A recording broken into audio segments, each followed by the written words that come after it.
Well, let's have a look at the kayaks2fish nextgen10 and the Dragon kayak Slayer kayak. Now both of them are 3 meters long. Both of them have the rudder systems, center consoles, fishing rod holders, raised seats, paddles. So we'll have a look at the difference between the two of them. Starting from the back here, you can see they've both got rudder systems. In my opinion, they're both pretty much identical. I mean, there's not really any difference between them. The setup, they both pull from the side here. The kayaks, Dragon kayak one, I reckon the cleat's a lot better than the nextgen10. Yeah, that cleat just doesn't seem to work at all. So yeah, you just tie it off up there and then I rig it up. So that just basically locks into that and it holds it in place. I'll do the same thing on the Slayer, but that seems to hold it in place pretty well. The back cargo areas, this one's definitely a lot more generous. It's bigger, deeper. This one's a lot more shallower, and it's got this thing here, which personally I think is pretty useless, but it does allow hull access to the inside of your kayak. So if you're putting nuts and bolts through it, just drilling into it for whatever reason to add stuff, it does give you access to in there, which is a hell of a lot better than this one in that respect, because there's just no hull access to this thing at all. You can't get in there. That's about the only way you're getting in there, and that's pretty useless. The seats, they're pretty much exactly the same from what I can see. There's no real main difference. They attach a bit differently. This is a Slayer, it just has the one thing that comes over on bungee cord, comes up through there, comes up with one hand, and it just locks it in there so it doesn't come out if you flip it. I doubt you will, but yeah, you can pull it up like that and it gives you your scupper hole plugs access in there and little bungee cord things on the side to hold a few things. This one here, again, the seats, when you look at them, they're exactly the same material. Yeah, there's not much more to say about that. This one here is the same sort of thing. There's 2 bungee cords with clips, and they a bit more on the bum to do it with one hand, but through there, and you clip it on there, and same with the other side, and that locks you in, and you wear it back like that. It's got a little, if you lose your seat, it's kind of moulded in, you can see it there. So I guess if you lose your seat, you're still a little bit more comfortable in this one. Coming into the midsections, different center consoles obviously. I'm going to do a little waterproof testing on these later on. I've been out in this one and been swamped by waves, and it's never filled up inside here. This one here I've yet to put to the test, but I might fill them up with water later on and let them sit and see how waterproof they are, and spray them with water and all that sort of jazz. So yeah, inside, just unclip them. Plenty of storage in there. It can be a bit of a pain.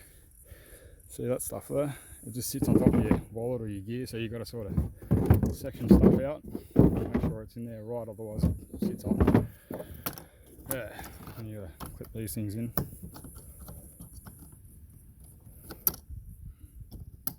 And same with that one. That's pretty solid. This thing here you can pull out, put it in different spots. You've got little holes there, you can put your fish finders and all sorts of stuff, and you've got a little measuring thing for your fish. Like I said, the rod system's pretty much identical on each one. I'll show you the other one in a moment. Paddles, pretty much the same thing. They've both got a rivet in the end, a little bit of shrink wrap over it. Plastic paddle, 2-piece, you can adjust it to different angles. This one doesn't adjust anymore because it's snapped shut. Up the front, again, one of the major differences, you've got a really generous storage area here. Take that off, and I mean, you can put a bucket in there, strap it down, stack stuff high basically if you need to, which is really handy if you've got a lot of stuff and you want to take it out. The Dragon kayaks one, if you look at it, it's got this hard hatch, and the area is a lot smaller, and there's no scupper plug hole, so if it fills up with water, you're bailing that out by hand. But you could use it as like a live bait tank. It's pretty small, but you could do that. I personally like it just to store my cast net, Haven't given it a waterproof test yet. Again, I'm going to try that later on by throwing buckets of water over it, hitting it with a hose and all that while it's shut, and we'll have a piece of paper towel in there and we'll see how wet it gets. So stay tuned for that one later on. Again, you got your rod holder. It's a fixed unit, or you can change that over, put something else you like in there. Doesn't have as many options to put stuff like your fish finder. You know, if you want to bolt it in, you can bolt it in up here, all that sort of jazz. You got a center hatch here, which I do like. Again, I haven't tried the whole waterproofing thing yet. I'll do that later, but I reckon it's pretty good. You put your wallet and stuff like that in there, your bait, tackle, easy access while you're sitting there, and you just grab it. Little side pockets to put your phone or whatever you want to put in there. Yeah. They're both about, if I can remember correctly, 86 centimetres wide, 78 centimetres wide. And I reckon the Dragon kayak's definitely a lot more stable. There's no question about that. I mean, this thing is stabilised, don't get me wrong. You can stand up on it, you can fish off it, stand on one leg if you've got the balance. But when I've got the motor on each one, and I've had the motor on both of them, the Dragon kayak's definitely a lot more stable in the water. It doesn't rock as much, which I reckon is great. But I mean, if you don't have the engine on it, yeah, the Dragon's still more stable, but you're pretty good with both of them anyway. We'll flip them over in a moment. I'll show you underneath the hull, which is the main difference there. Alright, so underneath them. So they're both the same idea. They've got the transducer hole plates there, so you can put your transducer through the top there and it doesn't hang underneath your hole, scrape along or lose or anything like that. They've both got little keels, both got little skull dragger plates that they screw onto. This is my third or fourth kayaks2fish nextgen10 one I've had, and every single one of them, you can see it just there, that's off. I don't know how much of a difference in performance that makes, if any, but bloody hell does it annoy me. Second Slayer, the one that I've had, they're flush perfect. And in terms of build quality, that's probably the biggest difference between the two.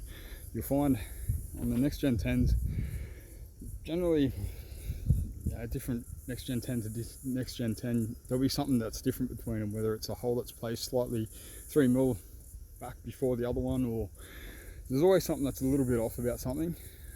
It's not a bad rap on them, but yeah, the build quality I find on the Dragon kayaks, and I've had a few of them, they're always spot on. Every single one of them is exactly the same. The holes are in the same place. Yeah, I don't know who's building them in the factory, but someone's dropping the ball on the kayaks2fish ones. But I mean, at the end of the day, I reckon they're both kind of the same kind of thing. Yeah, they're going to both last just as long if you treat them well, all that sort of jazz. But getting back to the bottom of the hole, obviously wider on the Slayer. And when you've got the engine on it, that rockability, side to side rockability, it's a big game changer. There's just no doubt about that. I can stand on it, cast my cast net with the engine on it. I've got a few counterweights on the other side just to even it up. I only weigh about 70 kilo. But yeah, it seems to be a little bit slower in the water with the engine, and I'm talking like the minutest amount. But it seems to displace the water a lot better off the front of the bow too. When I'm on this one here, the water sort of shifts off to one side. You see the whitewash at the front, whereas on this one it's even. I don't know much about boating, and I don't know much about how that's supposed to affect it, but yeah, it's like an even push of white water off the front, and this one seems to come off the side. And the engine mounts are both exactly the same, the exact same engines. So yeah, that's the major differences between them. Hope I didn't ramble on too much. I don't do these videos much. But yeah, I just thought if anybody's out looking at buying one of the two, the differences between them. They both take 180 kilos. I think that's 86 centimetres wide, that's 78 centimetres wide if I'm right. This one costs you about 650 bucks, depending on the colour what you want. This particular colour one is on back order until next month, I think, March 2021. This one here, the colour scheme, I think is in order at the moment. I think it's in stock at the moment. I'm not too sure. You'd have to call the store, but that one set you back, I think $6.99 or $7.99. I buy all my kayaks second hand. I tried to get it I knew Dragon Kayaks one for $6.99 and the guy said nah, they're $7.99. The guy I bought that off bought it a few months ago and he said that he got it for $6.99. So I don't know what the story is there. You'd have to call the store and find out. But yeah, that's the pricing, the sizes, the differences between them. If you're on a budget, go to the nextgen10. It's just as good, I reckon. If you're chucking an engine on it and you want to go that way, I'd probably go the Slayer. If you've got a little bit of extra money to spend, I'd probably go to Slayer too. Like I said, I reckon the build quality is a little bit better quality on them, but at the end of the day, they're both going to get you out there, they're both going to get you fishing, and they're going to both do it in comfortability, in style, and all that you want from your fishing kayak that you're going to spend over $500 on. So yeah, hope you enjoyed the video. Out.